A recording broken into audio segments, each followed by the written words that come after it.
Call the meeting to order, and City Clerk, we have a roll call, please. Gregor? Here. Conkle? Here. Jobs? Here. Bodie? Yep. All right, given the recent departure of Councillor Warshak, we have a full complement here today. Let's see, we'll have a pledge of allegiance first. I pledge allegiance to the flag of the United States of America and to the republic for which it stands, one nation, under God, indivisible, with liberty and justice for all.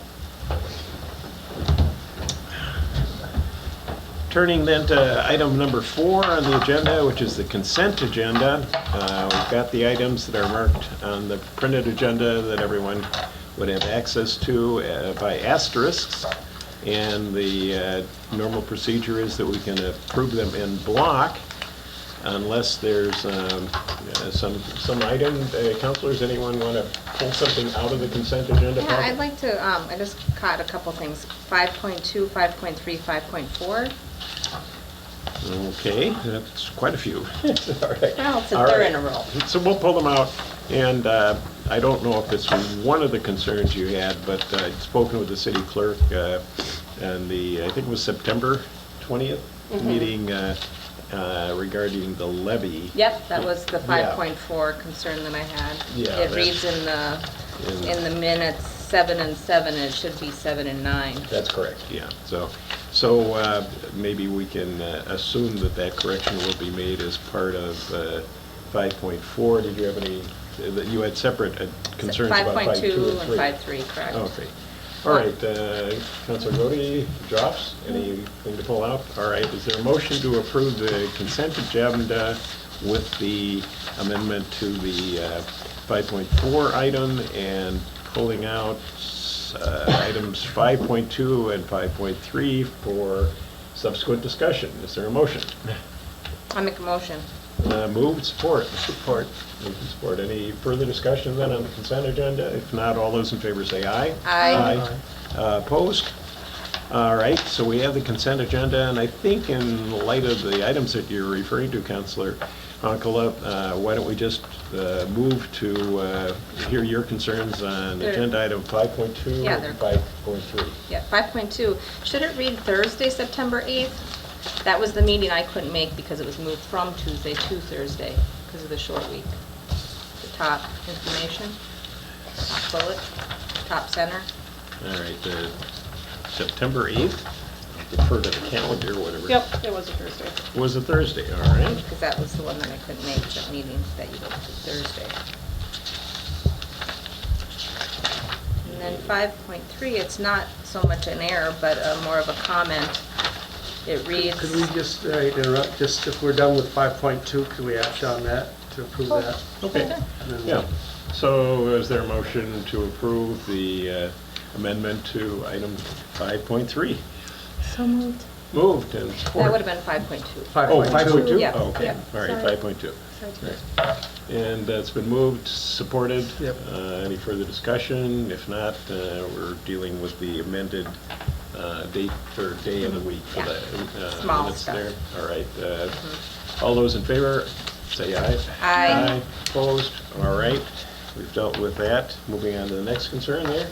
Well, I'm reading over the minutes for September 13th meeting that was held, well, it's Tuesday, September 13th, held at 8:30 a.m.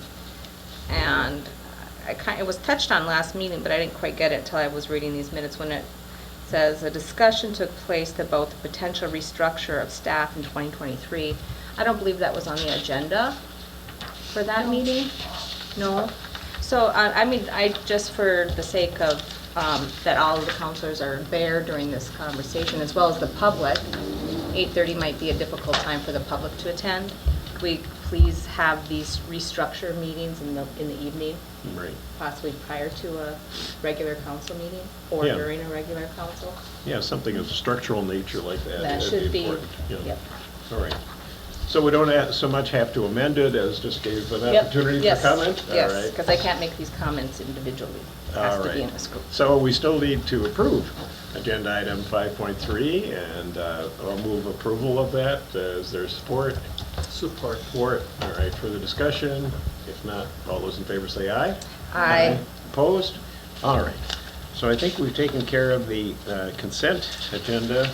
And City Clerk, we have under the appearances and public forum, any members of the public that wanted to address either online or otherwise? Nope. All right.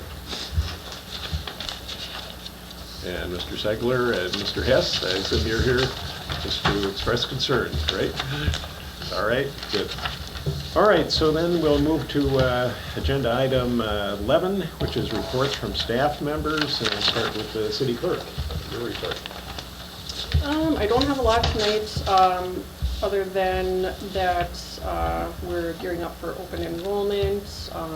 We're wrapping up some discussions with the union employees regarding their, finalizing their transfer to the 49ers.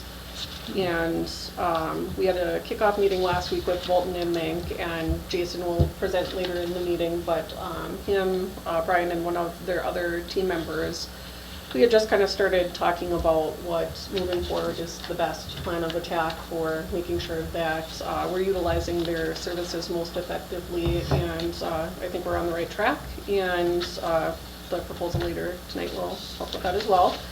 And then a few months back, we had applied for a pre-application to the Blandon Foundation for some additional funding to the community center, and we were asked to submit full applications. So the award cycle for this was going to be relatively quick, so fingers crossed we have even more money to figure out what to do with over there. So other than that, I have nothing else to share at this time. Very good, thank you. Public Works Director Thuringer. There's really nothing that isn't going to be discussed later in the agenda. Okay, so like, I don't think we had anything on the St. James pit specifically, anything to bring us up to date on Well, that? we've had meetings, but really there's nothing to report. Yeah. Things are kind of We're waiting. in a holding pattern. Yeah, waiting on estimates. Well, thanks for that So report. no news is good news. Yes, yes, in light of what we could anticipate as being some of the consequences, right? City Attorney, Artie. Just what's on the agenda, Mayor. All right, thank you. I am representing Hollis. I thought you might be, all right, so we'll have the librarian's report by Councilor Honkala. She has quite the detailed report here. All right. On October 1st, the library hosted a Pumpkin Fest quilt show at the library. It was a wonderful display of local talent and artistry, and at least 125 guests came to enjoy it. The library is offering 2 take and share activities this month. In early October, there will be a diamond painting art kits funded through ARPA grant through the Arrowhead Library System. Later in the month, a sewing kit designed by Mary Malari and funded through Minnesota's Arts and Cultural Heritage Fund will be available. People may have one of each of the 2 kits per household while supplies last. The Aurora Friends of the Library are sponsoring a small 2-session knitting class for adults in the mornings of Thursday, October 13th and Friday, October 14th. Adults may sign up to work one-on-one or in small groups with an experienced knitter. The Friends of the Library are providing supplies for each participant to knit a scarf. Later this month and into next month, library staff will visit second grade classes for a Minnesota history morning entitled Boom, Minnesota in the 1950s. Staff will share general and local history using a kit put together by the Minnesota Historical Society, a kit put together by the USPS, local history resources, and a couple of other stories. The students will have a chance to make a small craft. Staff will also visit several pre-K classes at Mesabi East for library story times. The Friends of the Library will hold their big fall books and media sale on October 19th to the 21st. During regular library hours, the sale will feature hundreds of used books, movies, audiobooks, magazines, music CDs for all ages. All items are priced by donation. Alternatively, shoppers may buy a canvas library book bag for $15 and fill it for free during the sale. Items will be offered for $2 a bag on the final day of the sale. All funds raised are used to enhance library services. Some donated items are being accepted for the sale. If anyone is interested in donating items, please talk to the library staff. Thanks, Paula, for this detailed report. Well, a detailed report is always a very From the librarian. Yeah, intense activity area, that's for sure. I believe all the staff has reported, is that correct? All right, so, Councilor Gotti? Well, I have just a couple things. I attended my first HRA meeting, which was interesting. We talked quite a bit about the grocery store, but it seems like it's really at a standstill. And, you know, I'm sure the people in the community are wondering about it, but there's really no change from month to month right now, it doesn't seem, except that the funds the HRA have keep getting smaller. And I attended my first meeting for the East Range Safety Board in White Lakes, and they talked about several things. One of the things was it doesn't really affect Aurora, but they're having problems at Fisherman's Point, and you know, things disappearing, and they're thinking of putting on more police at times when the camping is going on. But the reason I brought it up was that it won't reflect on our costs, because they're gonna pay out of their budget for having extra patrolmen out there. And then one more thing, on the last month at when we revisited the pension fund for the fire department, Chief Napper was going to bring a few examples of why the fire truck needs a good major rebuild. And rather than pass them around, they came in and the water was pouring all over the floor, and you can see how deteriorated those parts become, just like knife blades. In fact, they're so thin when you took them apart, they kind of disintegrated. But it's knife blade thin. And it's something that Dan, will the camera capture those pieces? I think the public would be interested in seeing the... let's see. Oh. I'm used to that. So those are original... It's this edge that's, you can see how I don't see it. Oh, it's fed a different way. Oh, okay. I thought it was on the corner up there. Yeah, a lot of the plumbing is just down to nothing, and so it's something that Napper wanted to show everyone, and but he couldn't make the meeting last month, so. And that's basically all I have. So they're contemplating a total rebuild Right. of some of those critical sort of plumbing fixtures and things? Some of the firemen still would like, I think, in my opinion, look at a new truck, but then quite a few of them, there's so few miles on our fire trucks, they're getting costs for a total rebuild, you know, not the motor, but, you know, all the plumbing and wiring, and it still works out quite a bit cheaper right now. Yeah, it's kind of a safety thing that you can't be in a fire and have your pumper fail, Yeah. you know. Critical, yeah. What's the timeline on this? Well, I can't remember what they said. It was 3 or 6 months, you know. It's a big job. They pull the whole truck apart. So the truck would be out of commission for 3 to 6 months? Yeah. Oh, interesting. They would, they have to take the body off and take the plumbing and put new wiring harness in. Do you recall approximately what vintage that truck is? Is it the 1990s? Or- I think it's about 25 years old. Yeah. Yeah, but not many miles. Yeah. Okay. Well, thanks for getting us informed on that. I gather we'll be hearing more about it, obviously, and hopefully it'll hold up. So, Councilor Drops, realizing that your speech is somewhat impaired, do you have a report that you want to make? I do. So I did miss quite a few, well, not quite, I missed a few meetings this month due to, I had one vacation in there, and then I did some health maintenance preventative measures this last month. So I had Talisha filled in at the East Range Public Safety Board for me this month, and then Mr. Godey here did the planning and zoning meeting. I was able to attend half the RAMS meeting. RAMS is back on board, so I did want to say I was at the Pumpkin Fest. It turned out it was a great success. But the one thing I did, Wayne, I think you guys are going to touch on it a little bit. I did have some constituents come in and ask about what we're doing with the zebra mussels. Sorry, I'm trying to talk as loud as I can. No, all right. With the zebra mussels in the St. James pit. So I said that I would ask at the meeting, and hopefully we'll get some kind of update soon. I'm assuming we're going to be putting stuff in the paper or Right. putting it, I don't know. Yeah. I don't think we'll have an update at this meeting.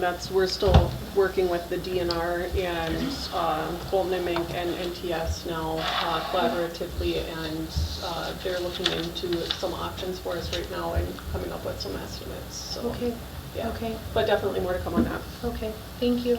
Mhm. That's it. Okay. Well, yeah, related to that item is the fact that I think many people have seen the articles in the news media about the Canastillo pit on the west Yeah. end of the range, which has been in the process of examination and relief for well over a decade. I think I was working with the state at a time when they had something that's quite a while ago.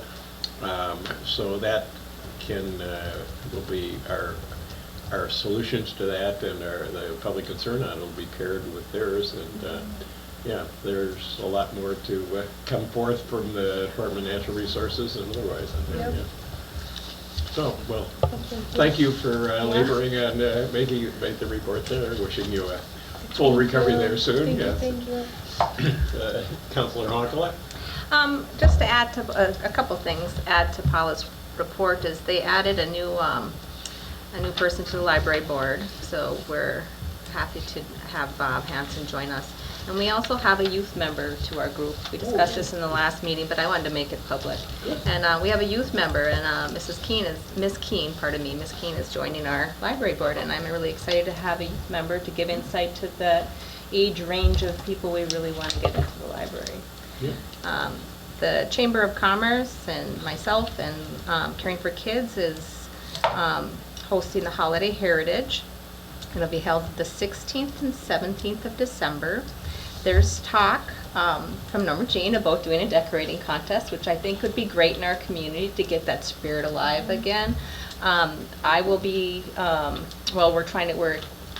we're looking into the option of having a parade. Historically, when Mary has had it, she would do a parade and she'd have a dinner and she'd have all these special things surrounding. So we're hoping to just see what we're capable of in a small committee of people. This vendors will be at the community center on the 17th, and at the community center on December 17th, and that's been reserved with the city already.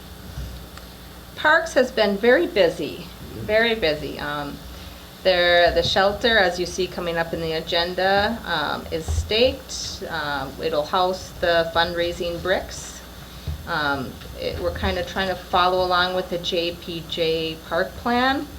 The ADA bathroom should be renovating soon. Stephanie ordered the rink, and I believe it arrived, Wayne, the new hockey rink. Yes, the boards are here. The boards are here. I see some of the fencing on the old rink has been taken down. And I'm wondering what the timeline is for the old rink to be removed and the new to be put up. Will it happen this season? It will I be done assume. Since we have the attendant in our packet today. That we have every intention, unless some circumstance would prevent it, it should be up. Okay, that's good to know. There's some concern around the warming house regarding mold, and the roof has some problems, so I think there's quite a bit more to be done down there. There's some talk about that. At our last park meeting, we had several guests. I think that was the most we've ever had at a parks meeting, Wayne. We had Dr. Paul Stark and John Mikulich talking about a pickleball court. That'll come at a future meeting. They'd like to make a presentation to the council, so we'll talk about that in the future. And that covers all my checks, so thank you, Mayor. Is there any kind of a concept drawing or design about the pavilion, what it would look like?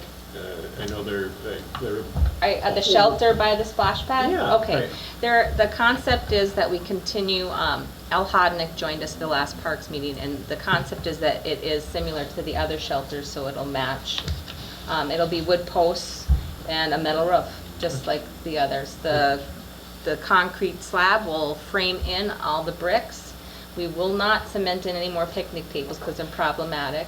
So it'll be able to accommodate probably 4 picnic tables. And then we've spoke about the possibility for the city to rent that out for special occasions, which would offset the cost of the water that goes to the splash pad. Well, that's going to be another exciting change there. The splash pad was certainly a roaring success, so Yes, it was. this is a nice thing to build on there. So thank you for your report. Let's see, the mayor's report. I've been a little out of action for a couple of weeks, but there are a lot of things going on in the city. First of all, just to commend the community, the fire department in particular, the Celebrate Aurora crew, for doing just a wonderful job of accommodating the Pumpkin Fest that was held this last Saturday. I was there with Lindsay selling tickets, and we ran out of tickets. It was so popular. So it seemed people were having a good time, and it was nice to see, as you're kind of mentioning, that the community coming together again in public sort of context and everything else, and particularly so many kids. You know, we don't, oftentimes those of us that aren't in education get a chance to see the youth of the community, and that was kind of fun there.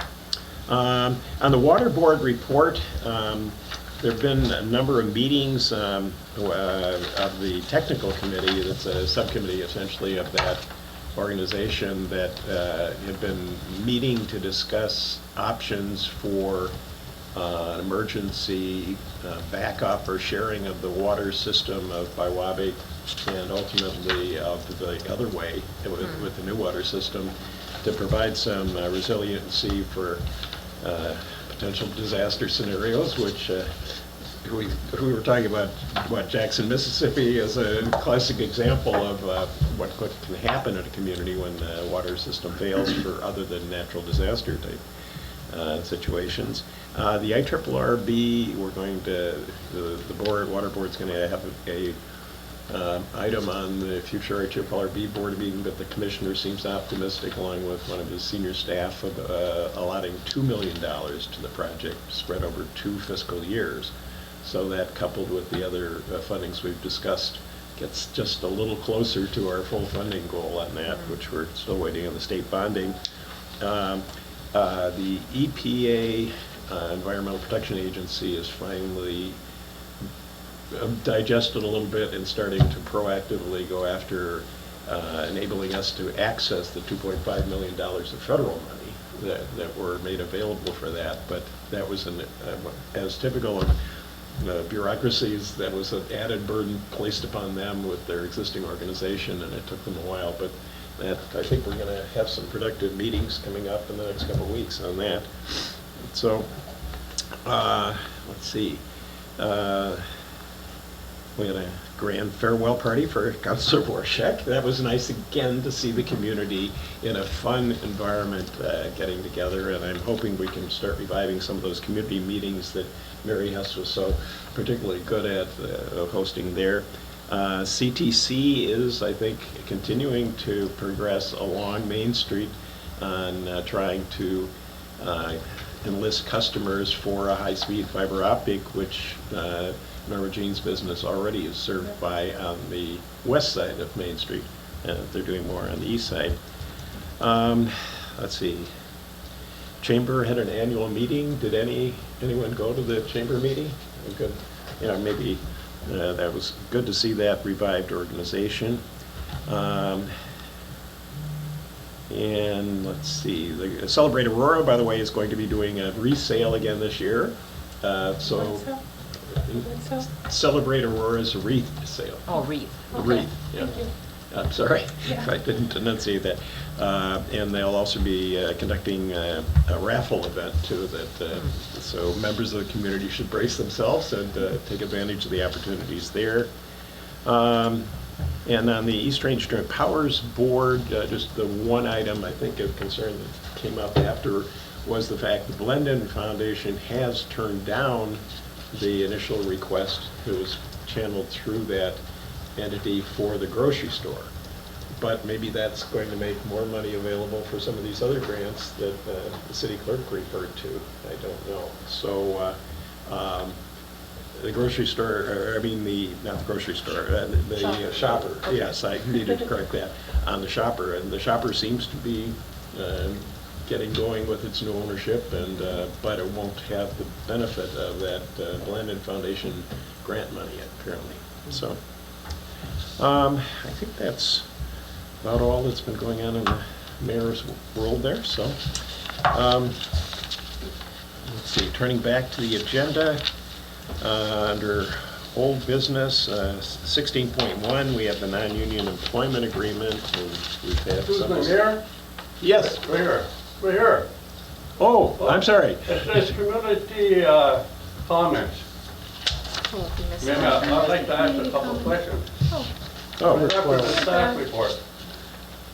Number Yeah, 12. we did number miss that. 12. Yeah, I thought I'd kind of invited that, but Mr. Seigler, do you Well, want I was going by the agenda. to? All right. Well, only thing is I've got to ask about the St. James again. Is the water level going to be okay for the winter time for the pump house? Director Thuringer? Well, it's hard to predict Mother Nature, but at the present time, we're fine, yeah. Okay, I just wonder, what happens in the winter time? And then is IRRB going to help out with the St. James project? Councilor, or Director Thuringer, I believe I was under the impression that they were making some kind of a financial commitment, city clerk, or? We haven't made application with them yet, but they have engaged with the city regarding the. Okay, and the then St. one James more. pit. About if we do get in a bind, will we be able to pump the water? At this moment, I know that, with zebra mussels and stuff, I just, did the DNR figure something out, or?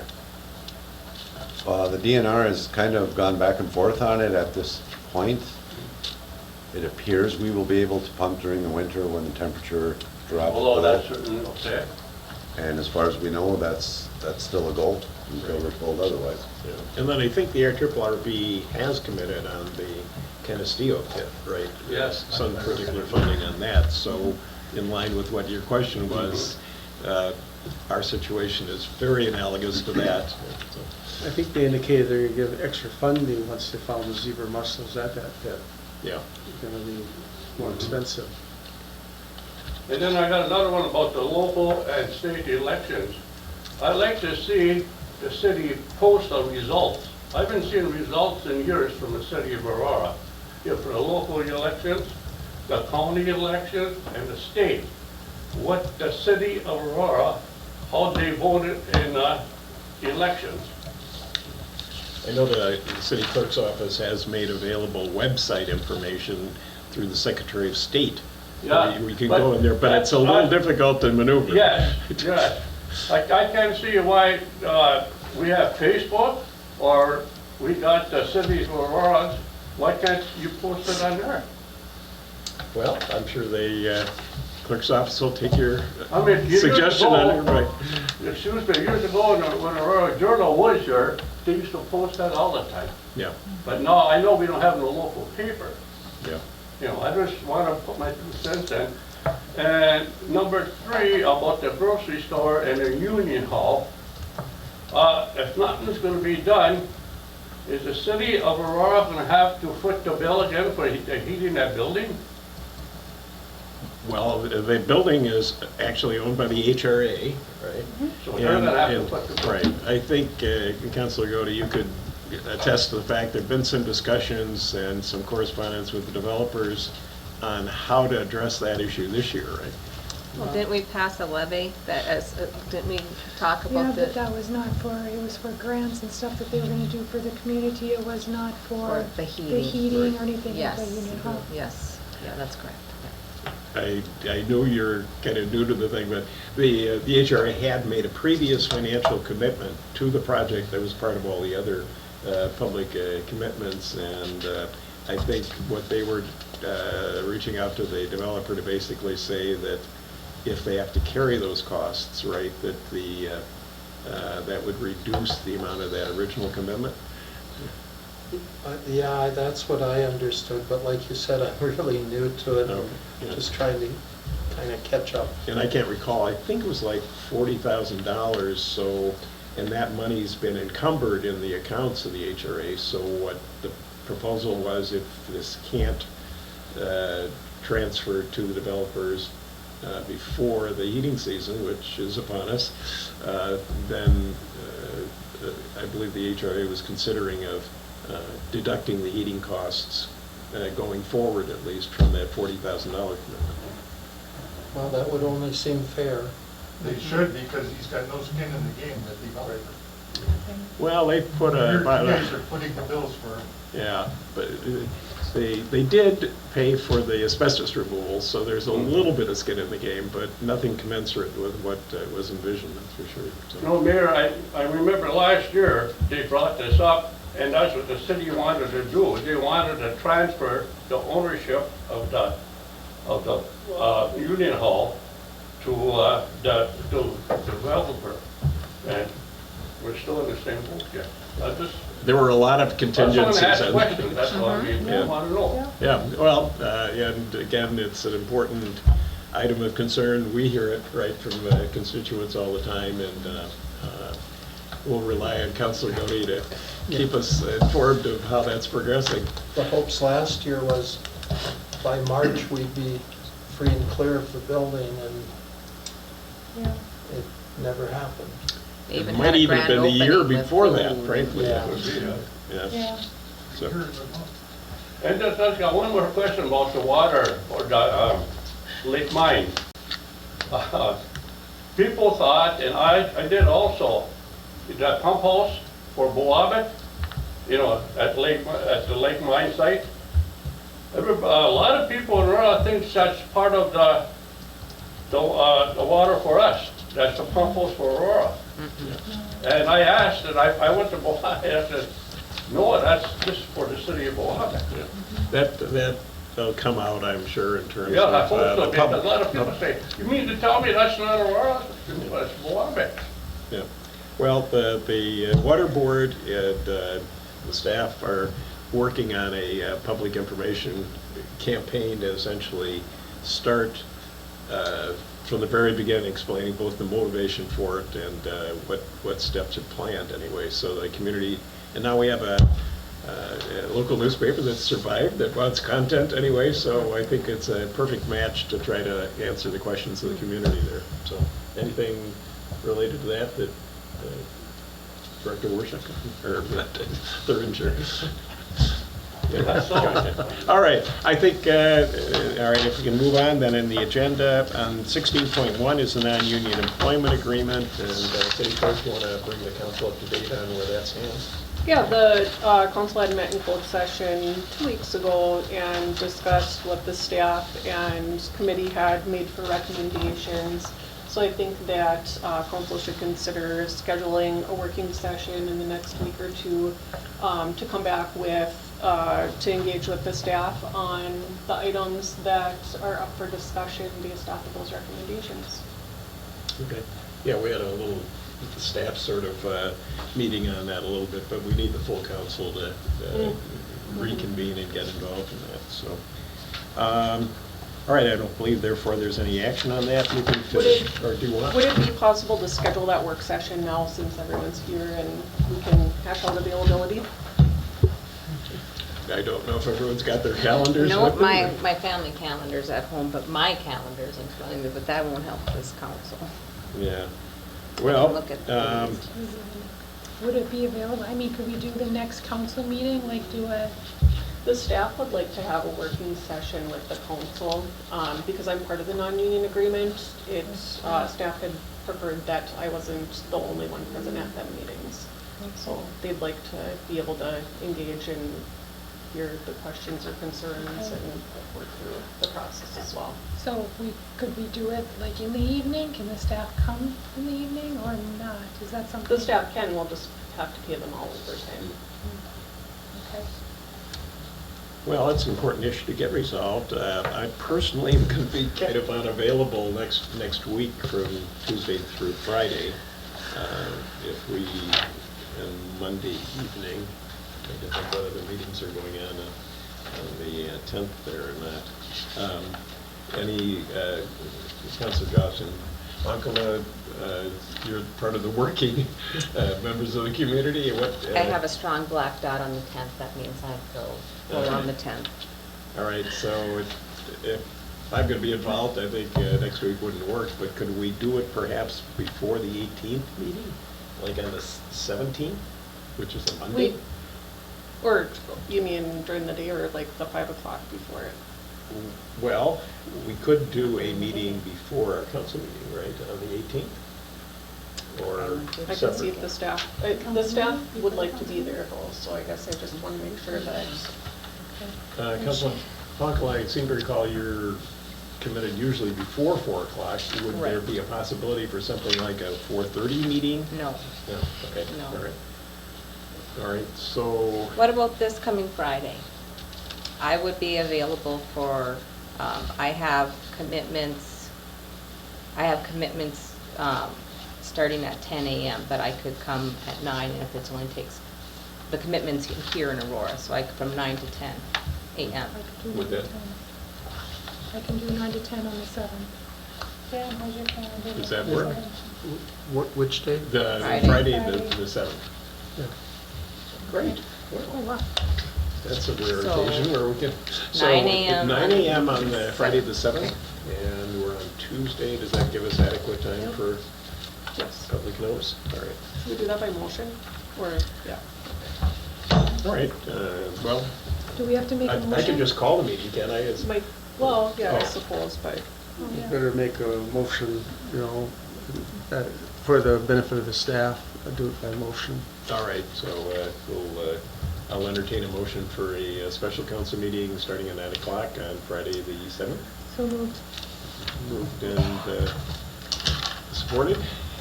Support. Support, all right, so seeing no further discussion, all those in favor say aye. Aye. Aye.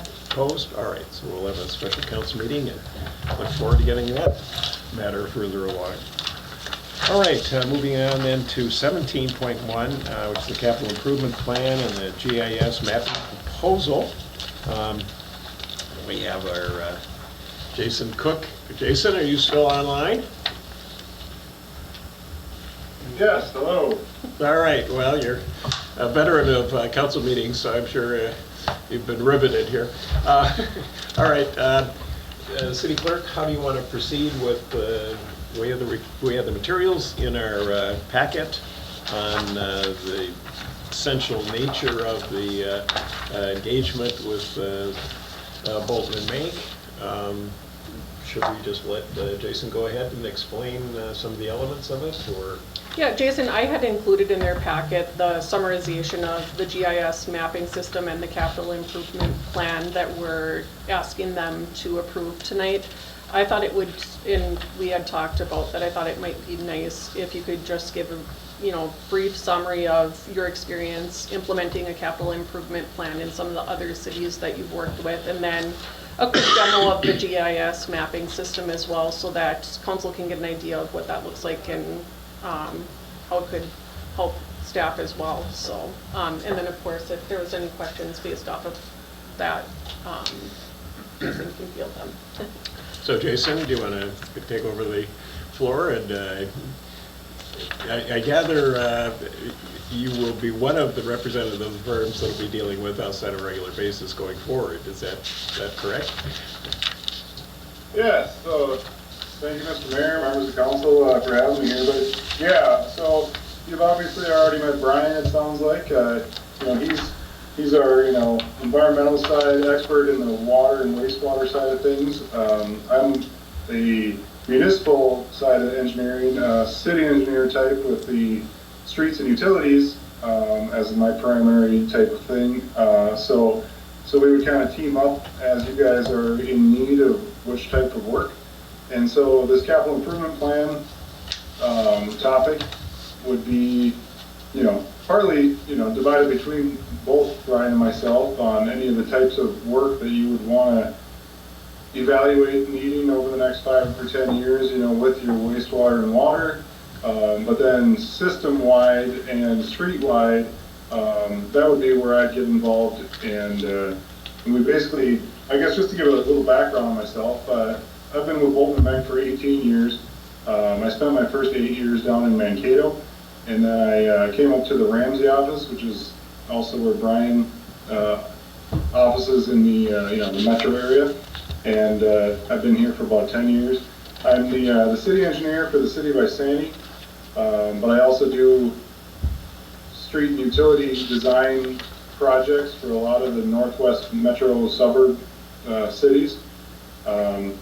Specifically on this capital improvement plan topic, I worked in great detail with the city of Isani in establishing their plan. They've actually extended it to about a 30-year plan to basically have a maintenance program for their streets that is just redundant, making it all the way through all the different maintenance steps that you'd need. But more specific that relates to what I picture here is I recently did the city of Clearwater.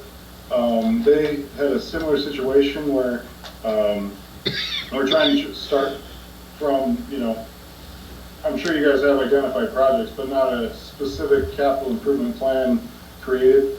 And so all we did there was I got in the car with the public works director, and we drove all the streets and discussed all the different situations that they're aware of or problems that they want to get addressed.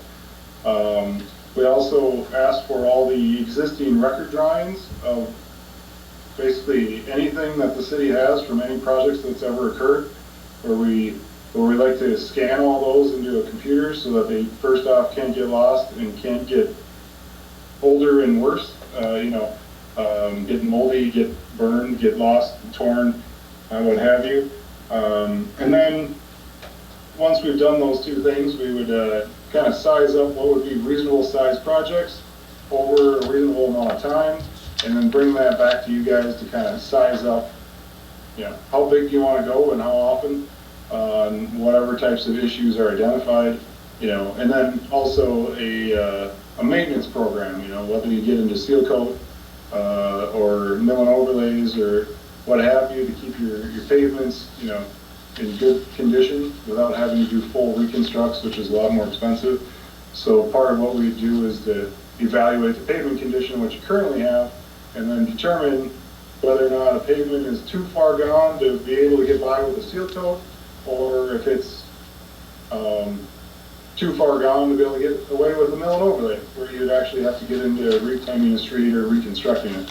So we're hoping to be able to get these first couple steps going before snow flies, if the direction of the council here is to move forward with it, where we have a chance to identify everything before things are getting covered with snow, and get all these record drawings underway.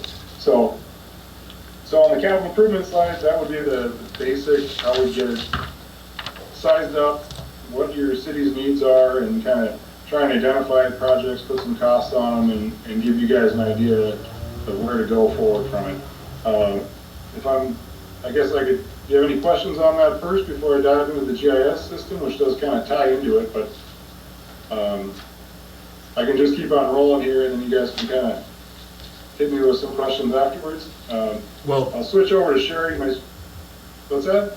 Oh, just one concern, the citizens regularly come to us with suggestions of what we should be prioritizing on our streets and otherwise. So the results of this sort of comprehensive plan would be accessible to the public, so people could understand relative to the other many needs in the city, at what point their particular area of concern might come up, or? Yeah, right. So once we make the actual capital improvement plan, it would be a bound report essentially. That would be public information. You'd be able to have that available for when a resident asks you something about, hey, my street or my drainage problem. You'd be able to pull that out. If it's identified, you'd be able to say, oh, it looks like we got that scheduled for 2028. And then they'd know, okay, well, at least you're aware of it and you have a game plan for it.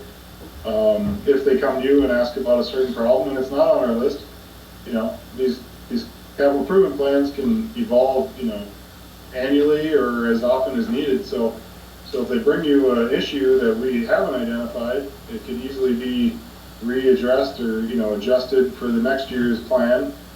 These are usually only 5-year plans, and so they're really the kind of current issues that are specifically identified that you would want to start figuring out your funding for and that type of thing. And so once you're outside of 5 years, they're not usually as fixed because there's so much that can happen between now and then.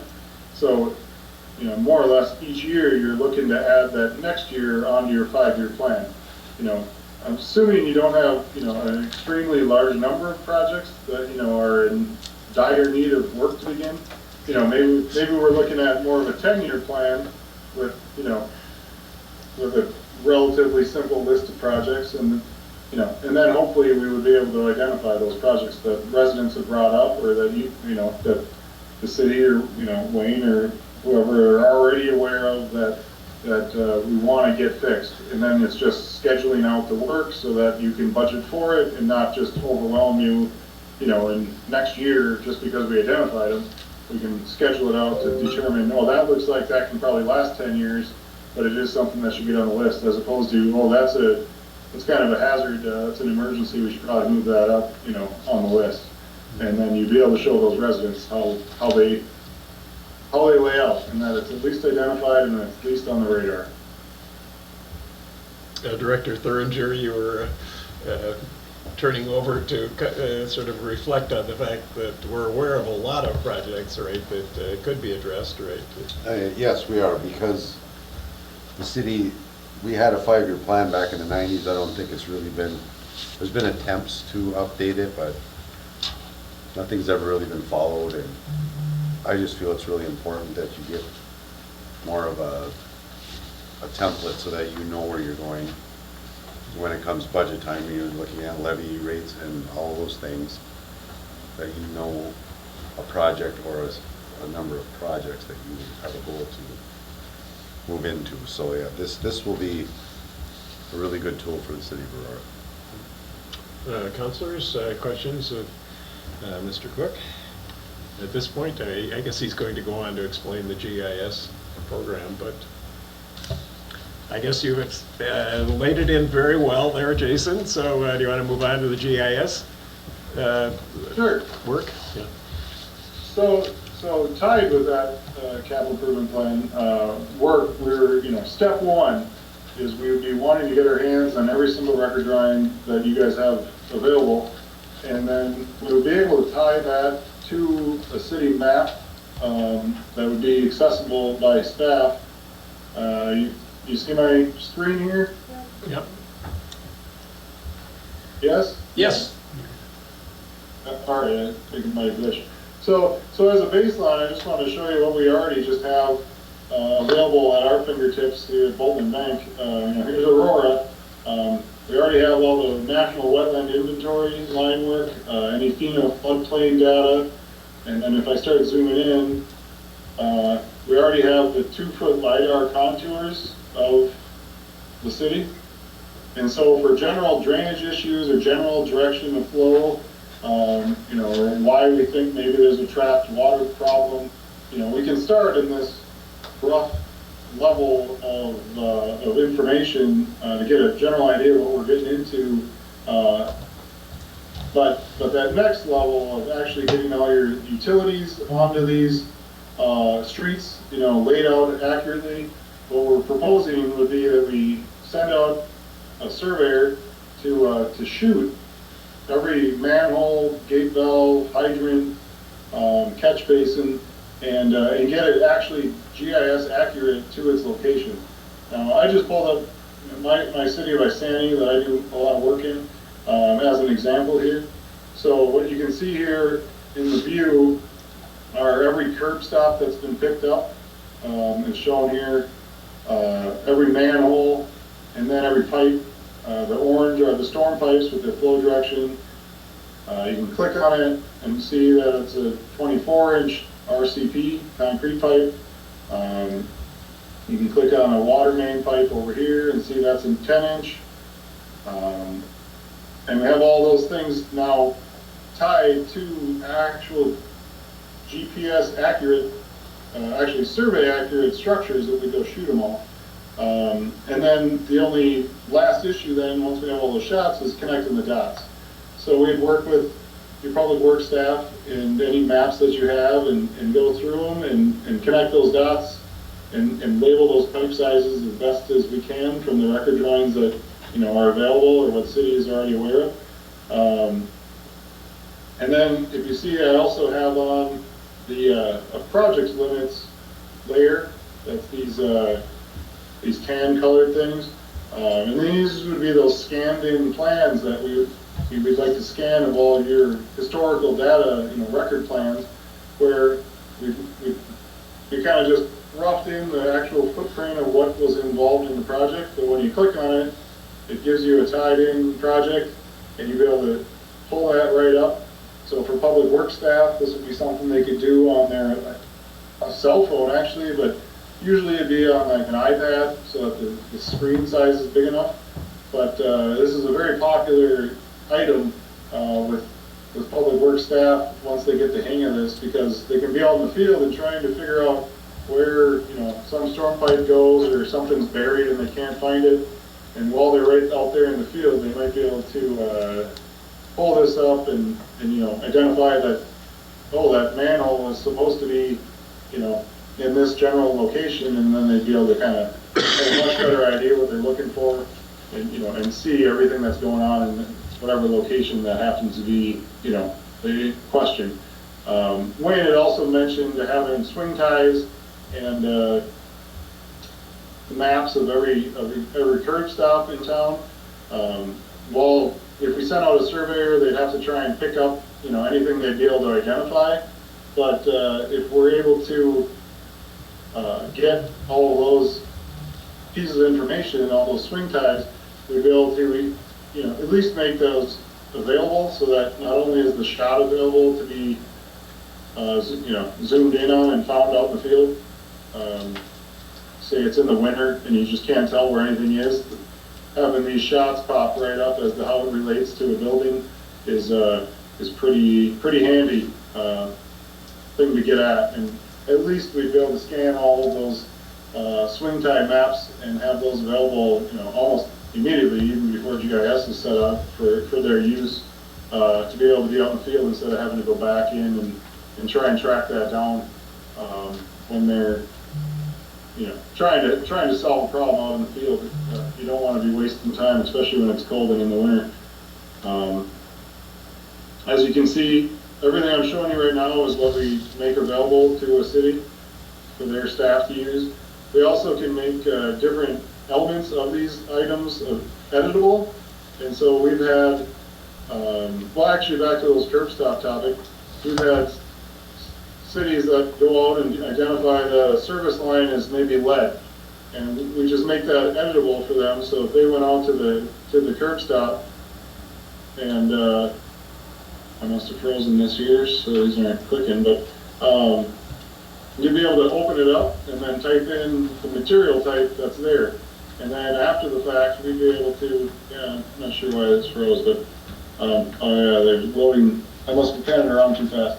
But, then at the end of the year, we'd be able to pull up an inventory of all the different, lead service lines in town that, need to be replaced. And then we'd be able to have that nice summary list. But during the year, the staff wouldn't have to compile that list, they just have to mark it at that service, and then we'd be able to kick that out at the end of the year with, little to no effort. Yet another thing, I guess, that not just continuously go, because of how many different things you can do. This is also the software that we can create city maps, for these, so like you'd be able to make a citywide sanitary map book, or water main map book, where you'd be able to have the public works staff have those books with them, or full-size maps of the city layouts, so that they can identify what all the system, how the layout goes, where it goes, and even identify if we have any issues with the direction of flow or anything that we can adjust, and we can make those adjustments, throughout the year as anything's identified, with the goal to make these maps, as accurate as possible. Specifically to get all the information out of, your current public works staff's minds, to make sure it's all accounted for, before it's lost. I'll just say it that way. So, another kind of speed version here, but just trying to give you a general idea of what we can do. Do you have any specific questions on the GIS system? I have a question. Can you hear me okay?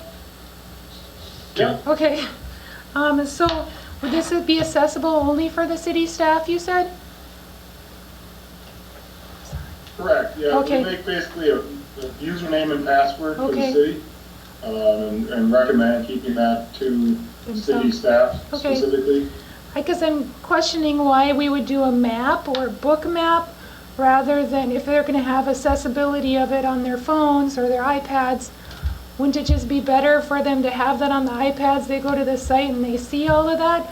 Because as we know, maps, those things change and maps are expensive to print. I'm just kind of curious how it's going to work, that's all. Yep, so absolutely, you're correct. Like I was saying, how we can update this on the fly as things are identified. The reason we recommend keeping it, secure and not open to the public is those editable items that I'm talking about. We can't have that open to anybody editing. Printing maps, though, is the way to show the public what we have. Okay. So, having those full-size maps just printed out and available for, a resident to come in and ask about their property or what's in front of it. You can maybe post those maps on your website or whatever to make those things accessible to the public, as opposed to the actual digital stuff is accessible to staff. Those map books that I'm referring to are kind of, you're right, going out of style. The more all the staff have iPads, the less they need these physical zoomed-in books of different areas of town. I've just found over the years that as these systems are newly laid out, like we would be, there's the most identified issues in the first couple of years, and usually it's easier to get those guys in the field to mark up with a pen on their map book where they find issues than getting them to use their software to, send me a screenshot of the area they don't like, or what's wrong with it. So really to get started at least, getting those paper copies out to get the public up to date as to what exists, what your city overall system looks like. Also down the road, we could be looking at making zoning maps, where, again, the public would want to be able to see what their zoning is or what the zoning is, other's property, out in the outer limits or whatever. And that's made easier to be available, by printing the maps out. So it's, both sides of it are completely available, and, and you can decide how much you want to print, or not print, anything. So, Well, I was just kind of curious because, and I completely understand where you're coming from. Some guys, they're used to the pen and paper. I get that. So until they get used to the hardware, I get that. Is there a possibility of having a GIS map that's not edible, so the public who doesn't want to come in and have printed copies, they just want to look on their computer? Is that a possibility? Sort of a read-only access. Because currently, like the St. Louis County, the GIS system, I could go in and I could pull the septic on people's houses, when they're put in, where they're put in, how many feet from the house, etc. But it's a non-editable version, but it's something that in my business, I can have printed out. Just kind of curious if that's something we could do down the road. So it is, but I guess I can't speak for exactly why it's been an issue, but most cities don't go that way. Okay.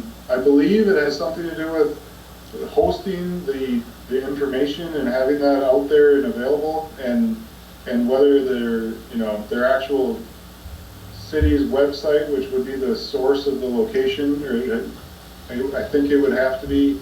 I guess I can't speak on their reasoning right off the top of my head as to why that isn't the direction a lot of cities go, but I can certainly get you that answer. But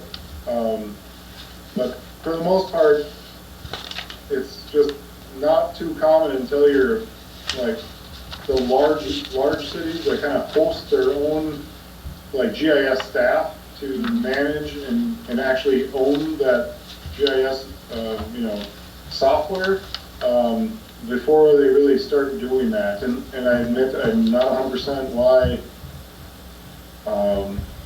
we don't have like a simplified version out there for individual cities, but I can certainly look that up. Thank you.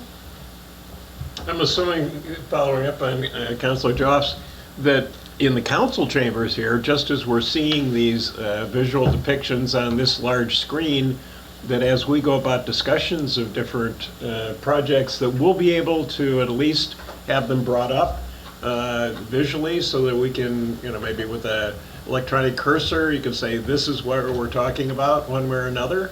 So we will, as a council, get the benefit of the growing database. Yes, absolutely. Just like you were mentioning on being able to get at that county records, we do tie links to those county records. So you click on a random parcel, it would pull up some information about it, and then you'd be able to click on the link that would take you to, this is Isani, so Isani County uses Beacon, but here's all that historical sales and data that the county has available that we can link to each property. So yeah, you'd have all these things at your fingertips when you're trying to discuss a property or some specific issue. As you see, the property lines that we have shown here are also just the exact county lines from the county's GIS system. So you'd have that same topic of, they're not necessarily accurate, but at least they give you ideas as to how the different parcels fit if you're talking certain locations and issues. I guess lastly, you can also make your own figures and maps. Or, say this view right here, you wanted to make into a figure where it'd have a border and you'd be able to title it and maybe you'd mark up a thing or two. This GIS software has those capabilities just built right in. So you'd be able to create your own figures that you'd be able to print to PDFs and and pass around as well to, this might take a little bit, so I probably shouldn't have processed that. Hopefully I didn't just freeze on everybody, but a lot of these things, there's an extremely large amount of information and abilities that we make available to you guys, and it just comes down to, how much do you want to, dig in, I guess.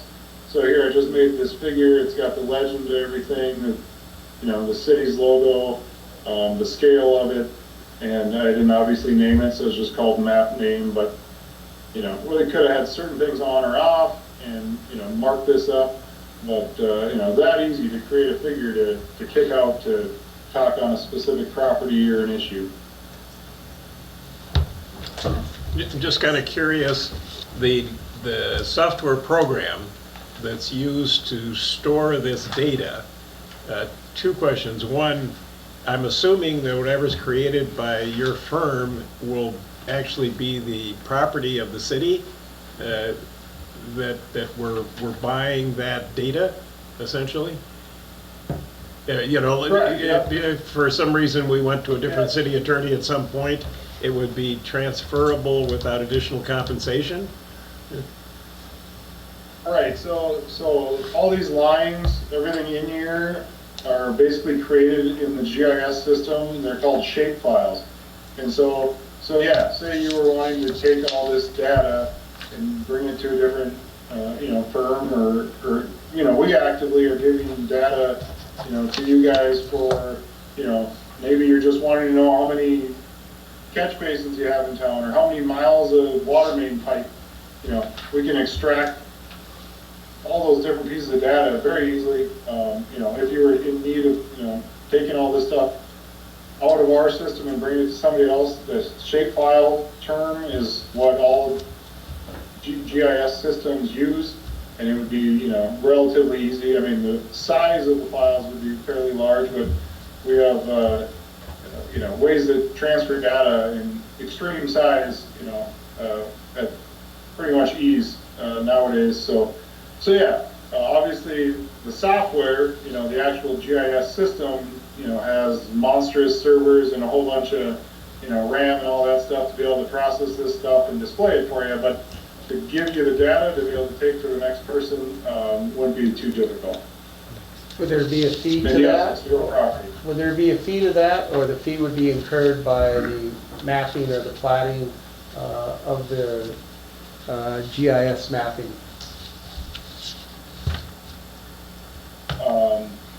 To give you all the shape files if you were to Yes, move correct, off of us? correct. Is that what you're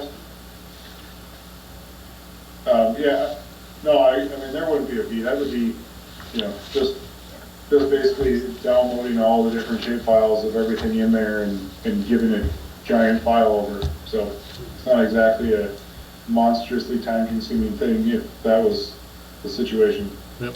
And related to that, I'm assuming that the shape files that would be generated by Bolton and Mink then would be compatible or with the county's GIS system in a way. Let's suppose 10 years from now, the county embarked on some program to expand on the GIS program that Councilor Joff refers to.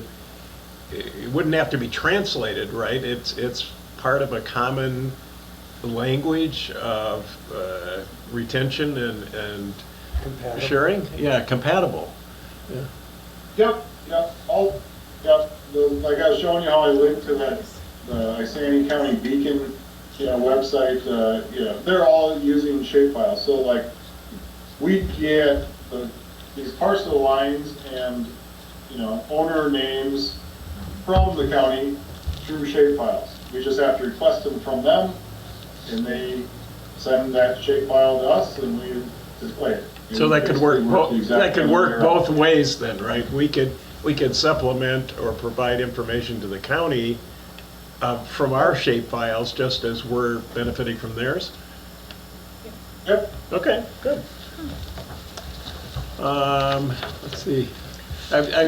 Just one particular. We've been going through this I&I project, and a lot of data has been coming in related to the conditions of elements of the system from that. Does it look like that kind of information, or a lot of it, will be able to be integrated into this GIS database? So I guess Brian's been the one working on whatever those documents Yeah. are, so I don't know what file format the data is.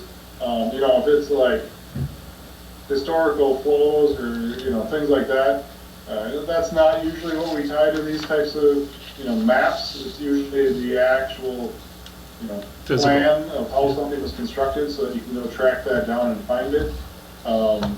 If you wanted to link, historical flows or things like that, we could, but it wouldn't be as, I guess, Wouldn't be a priority. directly tied to the overall map. It's more, this is a map, so we're trying to tie map-related things, whereas like data, flow data, things like that, usually kind of track separately. But if that was something you guys were interested in, we'd probably be able to figure out a way to display it. But that's not the standard type of thing we tie here. Well, I'm way over my head here. I don't necessarily know what data was obtained or something, just kind of speculating about that. Councilors, other questions of Mr. Cook? No. Do you have additional items you want to present to us about? We had 2 action items on the council agenda. One was to approve the proposal for the capital improvement plan, and the other was for the GIS mapping. Any additional comments or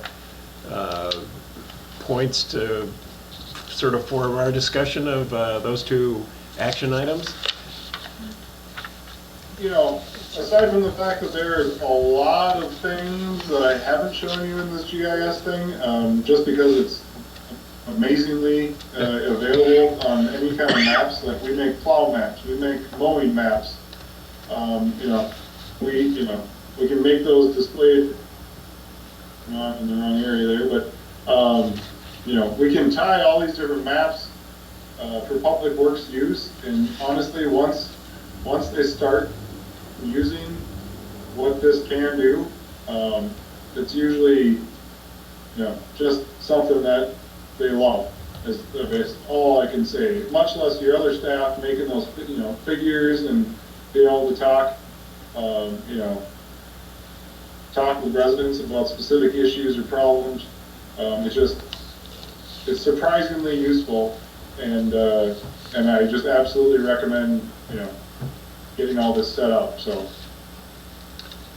Well, I imagine Director Thuringer is considering whether he should retire now that he would have access to all this organized data, but... It's my replacement. Okay. Well, A lot of institutional knowledge that, given the timing of this, can be conveyed, yeah. So- It's one of the considerations also that I brought up was that, you know, with Wayne departing, hopefully a lot of the things that he knows, I mean, this is going to save a lot of time for the employees. Hopefully they can do a lot more work in the field versus a lot of running back and forth. At the end of the day, technology, as we implement it more and more with the soft approach, as, you know, getting all this stuff on a usable platform, but to be able to implement some workflow later down the road too was kind of one of my goals, where get this set up and then maybe next year or the year after, whenever we're ready for it, is start using it for some of our work orders for turn on and turn offs and this and that. Because right now we're doing a lot of paper, phone calls, text messages, who's here, who's not. So this is just a start, and there's, you know, hopefully you guys can see too, is there's endless opportunities to make this a much more efficient way of how we approach some of the things that we do here. Councilors, other questions or? Good presentation. If not, I would perceive that we're at the point where we could entertain a motion to approve retaining Bolton and Mink for a capital improvement plan project at the stated amount of $11,500. Is there a motion?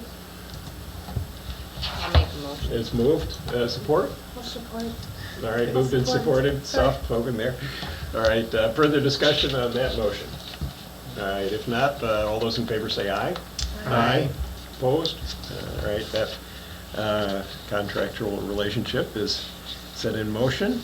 The second item for consideration is to retain Bolton and Mink to develop the GIS mapping system that Mr. Cook just described to us, and the fee for that service as described in the materials. I know it's not bottomless or endless, but the elements of that are in the agenda materials. That would be for a fee of $12,250. Is there a motion to approve retaining Bolton and Mink for those services? Moved. Support? Support. Moved and supported. Further discussion? Staff, anything to add to those? Or, all right. If not, all those in favor say aye. Aye. Opposed? All right. Well, we're delighted to be developing this extended relationship, and I assume we'll be seeing you as well as Brian, depending on what the project is. Yep. Yep, I look forward to working with you guys and specifically getting going with Wayne on feeling out the city and taking some tours on you know, issues to identify. So, thank you. Well, thank you. We'll look forward to it. Thanks, Jason. Thanks, Jason. Thanks, Jason. And you can stay around for the rest of the business if you want, or... Have a good night, Jason. Yeah. All right, moving on then to 17.2 is the legal services agreement. It's in the packet. City clerk, we've got the monthly retainer fees laid out there and the actual proposed form of agreement. I'm assuming this is largely similar to the existing retainer agreement? Yep, we paid, I think it's $550 a month right now, and, yep, these are the proposed amounts for the next 3 years. And the contract elements themselves, is that No change. no change? Okay. So, well, we've had many years of association with the Classimo Law Firm, and this would be a continuation of that. Just out of curiosity, our existing contract, does it run for what, 23, 24? 3 years? We were doing year to year. Year to year. Mhm. Yeah. So that's a change of doing that, but given the uncertain waters in the financial world, I guess both the firm and the city take risks as to whether the proposed fees would be similarly assessed a few years from now. So let's see, is there a motion to approve the proposed contract? Let's see. The representation agreement, I guess it doesn't have a resolution associated with it. Do we need one? No. No. All I'll right, make that motion. All right, it's been moved. Is there support? I'll support it. Moved and supported. Further discussions on the proposed retainer?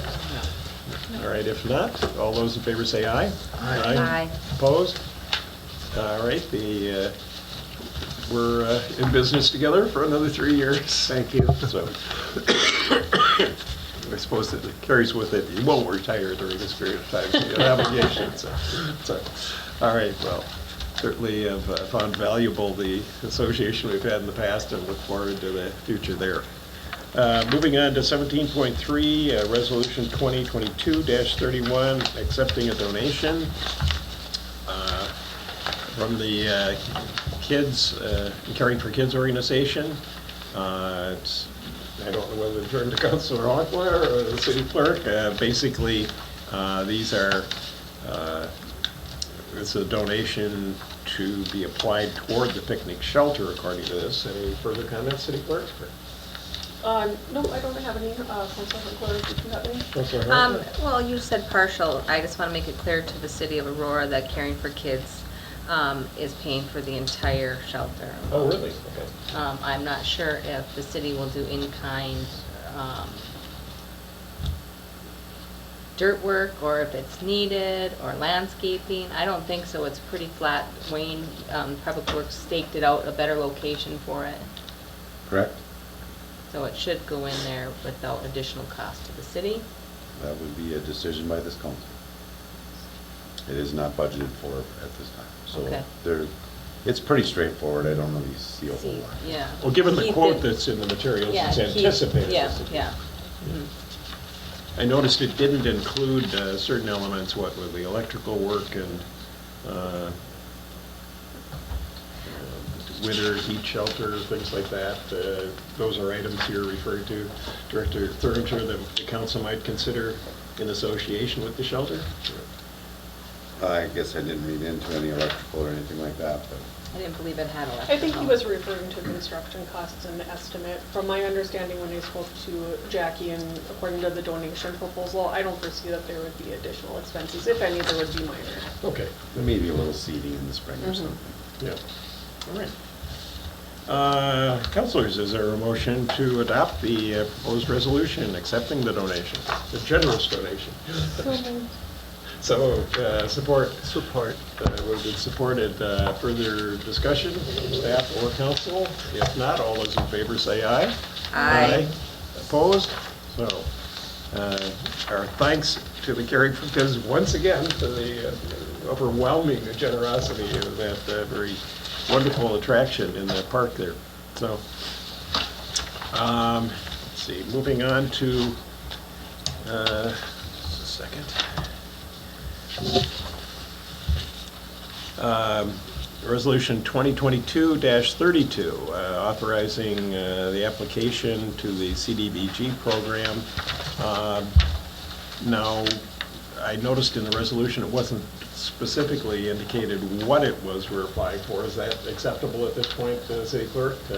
From what I can tell, in October every year, we adopted a resolution, a blanket resolution. Their grant cycle typically opens in October sometime. The only thing that we have prepared that we could submit for this grant program right now is the parking lot at Pine Grove Park. But other than that, you know, we have also, like I said, in the process of getting some estimates on St. James Pit as well. So, yeah, we haven't So just kind of a defined blanket the project resolution yet, to but- get us into the ballgame, and then we could come up with specific projects later on. And I assume the council will be involved in discussing which of those projects to go after. Yeah. So, Director Thuringer, any comments on that? Most of the capital projects are obviously fall within the facilities your You crews gotta are be working on. ready to pull the trigger when the CDBG says go, so. All right. This just gives us the ability to move forward. Good. So is there a motion then to adopt proposed resolution 2022-32? So moved. Moved, support? Support. Moved and supported, all right. Further discussion? Seeing none, all those in favor say aye. Aye. Opposed? All right, the resolution is adopted. 17.5, there's a requested authorization to close the city offices on October 26th, which I believe is a Wednesday, for scheduled CPR first aid training. First of all, it's wonderful people are getting that, but yeah, it's, we can't have too much preparation for an unfortunate event like those services might be needed. And it's, doesn't interfere with the council meeting. City clerk, any particular implications related to closing on that particular day of the week as opposed to any other? No. All right. Is there a motion to authorize the closing of the city offices on October 26th for the CPR training? I'll make that motion so we can discuss. All right, it's been moved. Is there support? I'll support. All right. Moved and supported. Now, discussion. Councilor Joffs.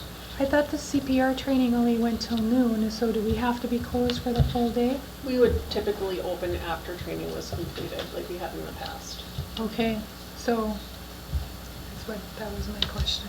Yeah, good point. It's, We usually finish up with the training and then come back, check messages, so on and so forth. So it would be a half a Open up day, the office would be closed half a day. About half a day. well, good. Further questions or discussion? If not, all those in, I think we have a motion on the table. Right. don't we? Motion supported. Yeah. All right, so is there no further discussion? All those in favor say aye. Aye. Aye. Opposed? All right, we'll be closed for what's necessary on that particular date. Moving on to agenda item 17.6 is the temporary hiring of a rink attendant, and it's associated with the new rink. Yeah, right, so that's good. Director Thuringer, anything to comment on the proposal to advertise for this position? No comment. No comment? All right, City Clerk, anything? Nope, just trying to get ahead of the curve here in case we get a snowy November. We're going with the same pay rate? Is it $14? It was $14 an hour last year, and I don't anticipate that there'd be a recommendation at higher to change that dollar amount. And it's budgeted. It is budgeted, yeah. Yeah, last year actually, we ended up hiring one person to flood the rink and then a high school kid to attend it. So it would depend on the pool of applicants, but we were able to be flexible to make it work last year, and we hope to make it work again. So we can use our new rink. Hmm? So we can utilize our new rink. Yeah. Let's not get ahead of ourselves. All right, if there are no further preliminary discussion, is there a motion to approve advertising for the hiring of the rink attendant? I'll make a motion. Moved, support. Moved and supported. Further discussion? If not, all those in favor say aye. Aye. Opposed? All right, I'll look forward to a flood of applicants. Great, so. Fingers crossed. Very good. All right, that concludes the set agenda. 17.7 is other items. City Clerk, anything to bring to our attention at this point? Not that I can think of, no. Director Thuringer? City Attorney? All right, entertain a motion to adjourn. Make a motion. Moved, support. Go ahead. Support. Moved and supported. All right, anticipating no further discussion. All those in favor say aye. Aye. Aye. Opposed? None. All right, so we stand trying to adjourned save you until words. Friday at 9, right?